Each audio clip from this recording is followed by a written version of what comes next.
सुप्रभात बच्चों, जैसा कि आपको पता है कि हम लोग अपना छठा पाठ समुद्र तटः पढ़ रहे हैं।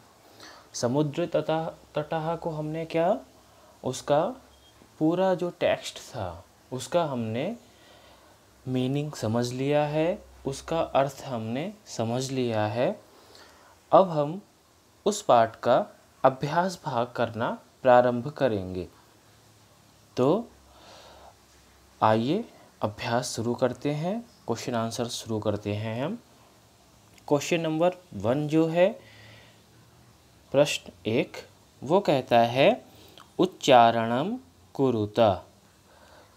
उच्चारणम कुरुता का अर्थ होता है उच्चारण करो।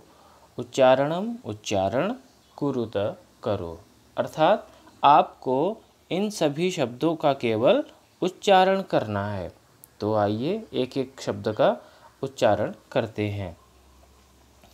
तरंगैः मत्स्यजीविनः विदेशी पर्यटकेभ्यः संगमः तिसृषु वैदेशिक व्यापाराय प्रायद्वीपः बंगोपसागरः चंद्रोदयः।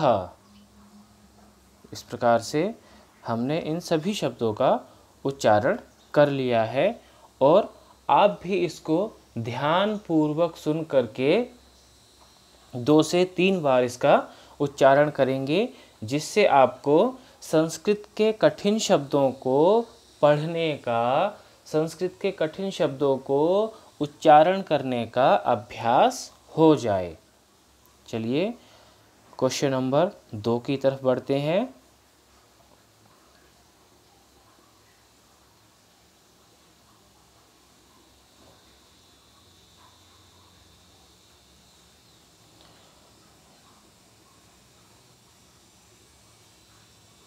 क्वेश्चन नंबर 2 कहता है अधोलिखितानां प्रश्नानां उत्तरं लिखत। अधोलिखितानां अर्थात अधोलिखित। अधा लिखित मतलब अधा कहते हैं नीचे, तो नीचे लिखित, निम्नलिखित जिसे कहते हैं उसको अधोलिखित भी कहा इन्होंने। तो अधोलिखितानां नीचे लिखे हुए, प्रश्नानां प्रश्नों के, उत्तरम उत्तर को, लिखत लिखो। तो अधोलिखितानां प्रश्नानां उत्तरम लिखत, अधोलिखित प्रश्नों के उत्तर को लिखो। तो आपको एक एक प्रश्न का उत्तर लिखना है। तो आप यहाँ पर देख सकते हैं कि कौन सा प्रश्न है और उसका क्या उत्तर है। तो सबसे पहला प्रश्न है जनाः काभिः जलविहारं कुर्वन्ति। तो जनाः अर्थात लोग, काभिः, काभिः अर्थात किनके द्वारा, जलविहारम जलविहार, जल क्रीड़ा, कुर्वन्ति कर रहे हैं। आपने पढ़ा था कि जो समुद्र तट होते हैं वहाँ पर लोग आके क्या करते हैं, जल क्रीड़ा करते हैं, पानी की लहरों के साथ खेलते हैं और जल विहार करते हैं, पानी में सैर करते हैं। तो किसके द्वारा करते हैं, ये हमारा प्रश्न है। तो उसका उत्तर दिया जनाः नौकाभिः जल विहारं कुर्वन्ति। तो जनाः लोग, नौकाभिः, नौकाभिः अर्थात नाव के द्वारा, वहाँ जो नाव होती हैं उन नाव से जल विहारम जल विहार कुर्वन्ति करते हैं। क्वेश्चन नंबर खा कहता है भारतस्य दीर्घतमः समुद्रतटः कः। भारतस्य, भारत का, दीर्घतमः दीर्घतम, बड़ा, सबसे लंबा, समुद्र तटः समुद्र तट, कः कौन सा है। आपने पढ़ा था कि सभी तट किसी ना किसी चीज़ को लेके प्रसिद्ध हैं। तो आपने उसमें देखा था कि जो कोच्चि का तट है वो नारिकेल फलों के लिए है। मुंबई का जो जुहू बीच है वहाँ पर लोग कभी भी दिन रात बेरोक टोक घूम सकते हैं। गोवा का तट है वो विदेशी लोगों को अत्यधिक पसंद आता है। तो उसी प्रकार से आपने पढ़ा था कि जो मेरीना का जो तट है वह तट क्या है, सबसे दीर्घतम, सबसे लंबा समुद्र तट है। तो उसी का उत्तर इन्होंने लिखा है कि चेन्नई नगरस्य मेरीना तटः भारतस्य दीर्घतमः समुद्रतटः अस्ति। कि चेन्नई नगरस्य, चेन्नई नगर का, मेरीना तटः, मेरीना तट, भारतस्य, भारत का, दीर्घतमः, सबसे बड़ा, सबसे लंबा, समुद्र तटः, समुद्र तट अस्ति है। क्वेश्चन नंबर ग कहता है जनाः कुत्र स्वैरं विहरन्ति। जनाः लोग, कुत्र कहाँ, स्वैरम वे रोक टोक, विहरन्ति घूमते हैं। अर्थात कौन से समुद्र तट पर लोग क्या है, बेरोक टोक घूमते हैं, उन्हें कोई कुछ भी बोलने वाला नहीं है। तो इसका उत्तर इन्होंने दिया कि मुंबई नगरस्य जुहू तटे जनाः स्वैरं विहरन्ति। मुंबई नगरस्य, मुंबई नगर के, जुहू तटे, जुहू तट पर, जनाः लोग, स्वैरम बेरोक टोक, अपनी इच्छा अनुसार, विहरन्ति विहार करते हैं, घूमते हैं। क्वेश्चन नंबर घ बालकाः बालुकाभिः किं रचयन्ति। बालकाः बालुकाभिः, बालकाः अर्थात जो बच्चे हैं वो बालुकाभिः बालू के द्वारा, किम क्या, रचयन्ति बनाते हैं या बना रहे हैं। तो बालकाः बालुकाभिः बालुकागृहं रचयन्ति। बालकाः बालक, बालुकाभिः बालू से, रेत से, बालुकागृहम रेत का घर, रेत के छोटे छोटे से खिलौने घर टाइप के जिसे घरौंदा बोलते हैं, उनको रचयन्ति बना रहे हैं। तो बालका बालक रेत के द्वारा घरौंदे, बालुगृह रेत के घर, रचयन्ति बना रहे हैं। क्वेश्चन नंबर अंग कोच्चि तटः केभ्यः ज्ञायते। कोच्चि तटः, कोच्चि का तट, केभ्यः किसके लिए, ज्ञायते ज्ञात होता है, किसके लिए जाना जाता है। उत्तर कोच्चि तटः नारिकेलफलेभ्यः ज्ञायते।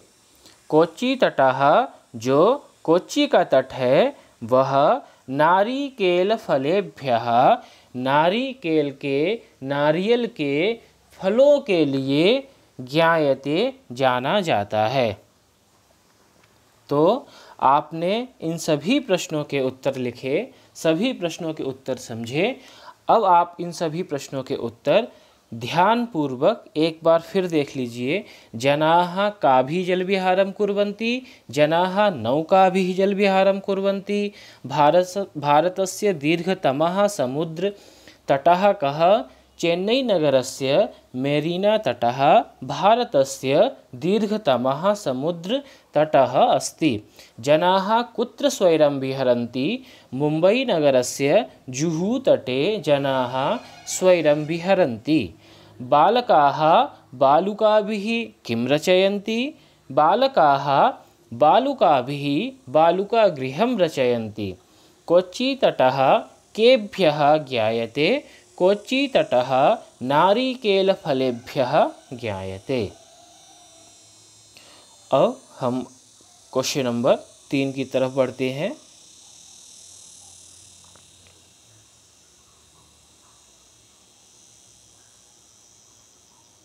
प्रश्न संख्या 3। प्रश्न संख्या 3 कहती है मंजूषातः पदानि चित्वा रिक्तस्थानानि पूरयत। मंजूषातः, मंजूषातः अर्थात मंजूसे से, बॉक्स से, पदानि पदों को, चित्वा चुन करके, रिक्त स्थानानि खाली स्थानों को, पूरयता भरो। तो आपको ये जो बॉक्स दिखाई दे रहा है, इस बॉक्स से पदानि चित्वा पदों को चुन करके खाली स्थान की पूर्ति करनी है, खाली स्थान भरना है। तो हम भरना शुरू करते हैं। क्या है क्वेश्चन नंबर का देखते हैं। कन्याकुमारी तटे त्रयाणां सागराणां भवति। कन्याकुमारी तटे, कन्याकुमारी के तट पर, त्रयाणां सागराणां तीनों सागरों का, भवति होता है। तो क्या होता है? तो हमने पढ़ा था कि कन्याकुमारी के तट पर तीनों सागरों का संगम होता है। तो यहाँ पर कहीं पर संगम शब्द दिखाई दे रहा है, तो इस प्रकार से यह दिखाई दे रहा है। क्या है? संगमः। तो यहाँ पर यही शब्द आ जाएगा और हमारा वाक्य बनेगा कन्याकुमारी तटे त्रयाणां सागराणां संगमः भवति। खा भारतदेशः इति कथ्यते। भारतदेशः, भारत देश कहा जाता है। क्या कहा जाता है? तो आपने देखा था कि भारत देश क्या है? तीनों दिशाओं में सागरों से घिरा हुआ है। सागरों से घिरे होने के कारण भारत को क्या कहा गया था? प्रायद्वीप कहा गया था। तो इसीलिए यहाँ पर क्या होगा बच्चों? प्रायद्वीपः, प्रायद्वीप। भारतदेशः प्रायद्वीपः इति कथ्यते। तो भारत देश प्रायद्वीप कहा जाता है। ग जनाः समुद्रतटम् आगच्छन्ति। अब हम गा का कर रहे हैं। जनाः लोग, समुद्र तटम समुद्र के तट पर, समुद्र के किनारे, आगच्छन्ति आते हैं। तो लोग समुद्र के किनारे क्यों आते हैं? क्या करने के लिए आते हैं? तो आपने देखा था कि लोग समुद्र के किनारे घूमने के लिए आते हैं, पर्यटक बनकर आते हैं। तो यहाँ पर क्या होगा? पर्यटनाय, यह शब्द आ जाएगा और हमारा वाक्य बनेगा जनाः समुद्र तटम पर्यटनाय आगच्छन्ति। आगे घ बालेभ्यः रोचते। बालेभ्यः अर्थात बालकों को, रोचते अच्छी लगती है। तो बच्चों देखो इसमें दो शब्द बचे हैं अब, एक बंगोपसागरः, एक क्रीड़ा। तो इनमें से आपको एक शब्द चुन करके भरना है। तो बालकों को क्या अच्छा लगता है? तो बालेभ्यः क्रीड़ा रोचते। तो बच्चों को खेलना अच्छा लगता है। अंगा भारतस्य पूर्व दिशायाम अस्ति। भारत के पूर्व दिशा में है। तो एक ही शब्द बचा है। क्या बचा है वो? बंगोपसागरः, बंगाल की खाड़ी। तो भारतस्य पूर्व दिशायाम बंगोपसागरः अस्ति। भारत के पूर्व दिशा में बंगाल की खाड़ी है। तो हमने जो मंजूषा में जितने भी पद थे उन सभी को चुन करके हमारे जितने भी रिक्त स्थान थे उनको भर लिया है। मुझे लगता है आपको यह अच्छे से समझ में आ गया होगा। अब हम क्वेश्चन नंबर 4 की तरफ बढ़ते हैं। आप लोग इसको यहाँ भी देख करके भर सकते हैं कि हमने कहाँ पर क्या क्या भरा था।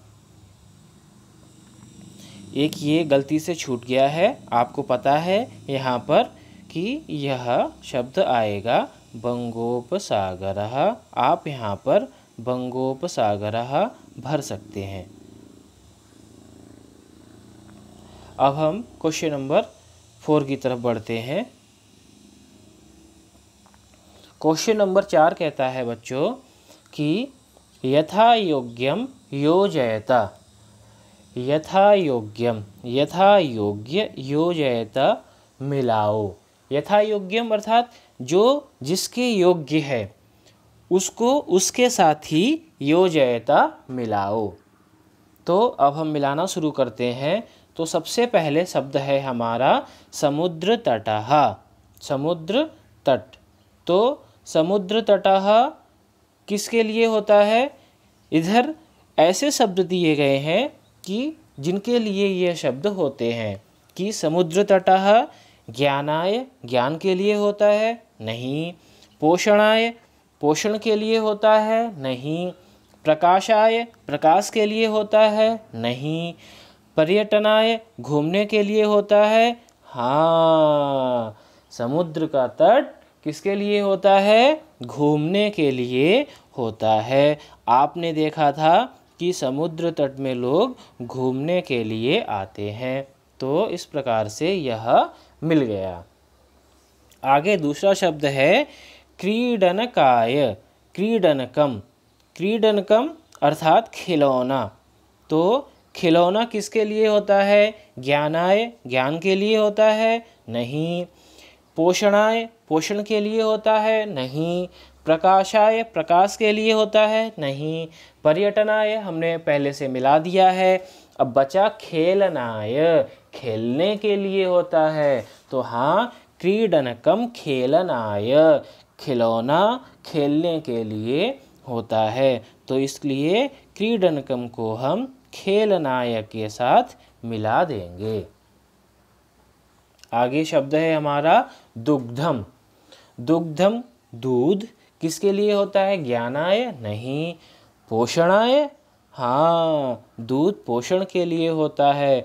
दूध को पीकर हम पुष्ट हृष्ट पुष्ट हो जाते हैं, ताकतवर बन जाते हैं और हमारे शरीर का पोषण करता है। इसीलिए दुग्ध, दूध, पोषणाय, इसके साथ हम उसको मिला देंगे। आगे दीपकः, दीपक। दीपक किसके लिए होता है? ज्ञानाय, नहीं, दीपक से ज्ञान नहीं मिलता है। प्रकाशाय, क्योंकि देखो बच्चों दो शब्द बचे हैं, दीपकः और विद्या, और उधर भी दो शब्द बचे हैं। तो आपको दोनों में से किसी को एक को चुनना है। तो दीपक ज्ञान के लिए तो नहीं होता है, तो किसके लिए होता है? प्रकाशाय, प्रकाश के लिए होता है। दीपक से हमें प्रकाश प्राप्त होता है, इसलिए दीपकः प्रकाशाय यहाँ पर ये मिल जाएगा। आगे एक शब्द बचा विद्या, और विद्या ज्ञान के लिए होती है। विद्या से हमें ज्ञान प्राप्त होता है। इस प्रकार से हमने इन सभी शब्दों को यथा योग्य तरीके से जो जिसके साथ मिलना था उसको उसके साथ मिला दिया है। और आप भी इसको ध्यान से एक बार देख लें। इसको हमने यहाँ भी लिखा है, यहाँ भी आपको देख करके आप समझ सकते हैं कि कौन किसके साथ मिला था। ये विद्या, विद्या ज्ञानाय, यहाँ पर हम ज्ञानाय लिख देते हैं कि विद्या ज्ञानाय ज्ञान के लिए होती है। तो बाकी और सभी समुद्र तटः पर्यटनाय, क्रीडनकम खेलनाय, दुग्धम पोषणाय, दीपकः प्रकाशाय, विद्या ज्ञानाय।